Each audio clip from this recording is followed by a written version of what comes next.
میرے رسول پاک صلی تعالیٰ علیہ وآلہ وسلم صحابہ کرام کو اس بابت بار بار ارشاد فرماتے ہیں۔ ایک دن حضور فرمانے لگے کہ مجھے تم پر ڈر ہے کہ پرانی امتوں کی بیماری کہیں تمہارے اندر بھی سرایت نہ کر جائے۔ یا رسول اللہ صلی اللہ تعالیٰ علیہ وسلم، ایسی کون سی چیز ہے جس سے آپ کو بھی ڈر ہے، اور وہ کون سی بیماری ہے؟ بعض لوگوں نے یہ شاید سمجھا کہ وہ کوئی طاعون کا یا کوئی اور گہرا مرض ہے، تو حضور فرمانے لگے نہیں، پرانی امتوں میں بیماری تھی تکبر کی، حسد کی، بغض کی، عداوت کی، دل ایک دوسرے کے بارے میں سخت ہو گئے۔ آپ کبھی پڑھے نا بنی اسرائیل والوں کو، فرعون کی فوجیں پیچھے لگی ہوئی ہیں، آگے دریا آ گیا ہے، جناب موسیٰ علیہ السلام حکم دے رہے ہیں کہ رب نے رستہ بنا دیا، نکلو، لیکن ان کا اعلان ہے کہ چونکہ ہم اگرچہ آپ کے ماننے والے ہیں، اگرچہ سارے فرعون کو دشمن جانتے ہیں، پر 12 قبیلے ہیں، آپس میں چونکہ ہماری لڑائی ہے، ایک رستے سے نہیں گزریں گے، ہمیں 12 رستے چاہیے۔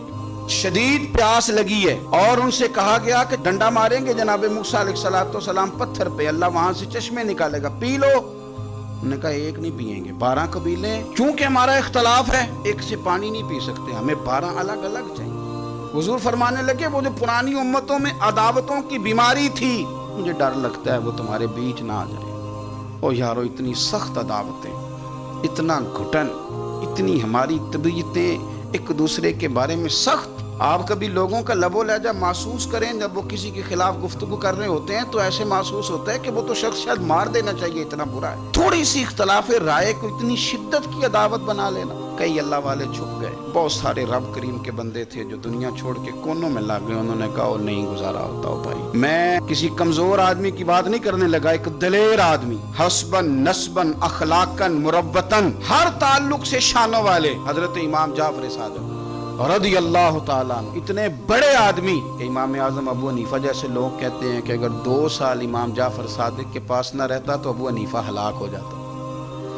امام جعفر صادق تربیت جب کی تو کن کی امام اعظم کی، حضرت داؤد طائی کی، جناب سفیان ثوری کی، اور شاہ فرید الدین عطار فرماتے ہیں آخری عمر میں امام جعفر صادق نہ حجرے میں بند ہو گئے تھے، باہر نہیں آتے تھے، بس اسی کسے دے کچھ نہیں جلگ دے تے نہ کوئی ساڈا دردی حجرے میں۔ ایک دن حضرت سفیان ثوری نے منت کیا کہ ان کے بچوں کی، خدام کی، کہ حضرت سے کہو میں پرانا نوکر ہوں، مجھے تھوڑی زیارت کا موقع مل جائے، میری تو آنکھیں ترس گئی، کرم نوازی ہو جائے۔ تو حضرت کو جا کے عرض کی کہ سفیان ثوری منت کر رہے ہیں، آپ نے اجازت دے دی۔ حضرت سفیان ثوری اندر گئے تو درد سے کہا حضور آپ تو 2 جملے کہتے تھے تو دل بدل جاتے تھے، کتنے لوگ منتظر ہیں آپ کے کلمات طیبات کے لیے، زیارت مقدسہ کے لیے، اور آپ یوں گوشہ نشین ہو گئے۔ تو جگر گوشہ رسول، نواسہ رسول امام جعفر صادق آنکھوں میں آنسو آ گئے، کہنے لگے سفیان تمہیں کیا بتاؤں، لوگوں کے لفظوں میں بڑا پیار ہے پر دلوں میں وفا کوئی نہیں، او بے قدراں کچھ قدر نہیں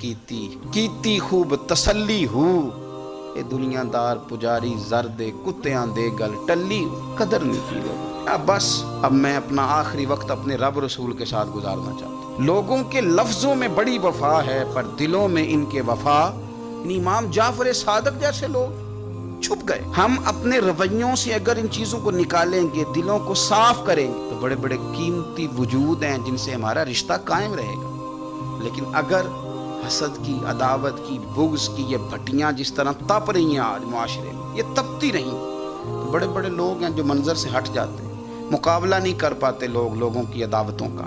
رب کریم کا بندہ صاف دل ہوتا ہے، وہ حسد بغض عداوت کا مقابلہ نہیں کرتا، وہ کونے میں ہو جاتا۔ وہ کہتے میں اس دوڑ والا نہیں ہوں، اس لیے کہ اللہ کے بندے تلوار کے ساتھ، تو میں بڑی بات کرنے لگا ہوں اگر آپ کی سمجھ میں آ گئی تو، رب کے بندے تلوار سے تو لڑائی کر لیتے ہیں، پر منافق کے نفاق کے ساتھ مقابلہ کیسے کریں؟ وہ کس طرح اپنے آپ کو منافق بنائیں؟ وہ کس طرح کر کے اس جگہ پہ آ کے سازش کریں جہاں چھوٹے لوگ سازش کرتے ہیں، پھر وہ بچنے لگ جاتے ہیں۔ یہ دور ہی نکتہ چی ہے، کہیں چھپ کے بیٹھ جا، جس دل میں تو مکی ہے وہیں چھپ کے بیٹھ جا، پھر وہ لوگ نکل جاتے ہیں۔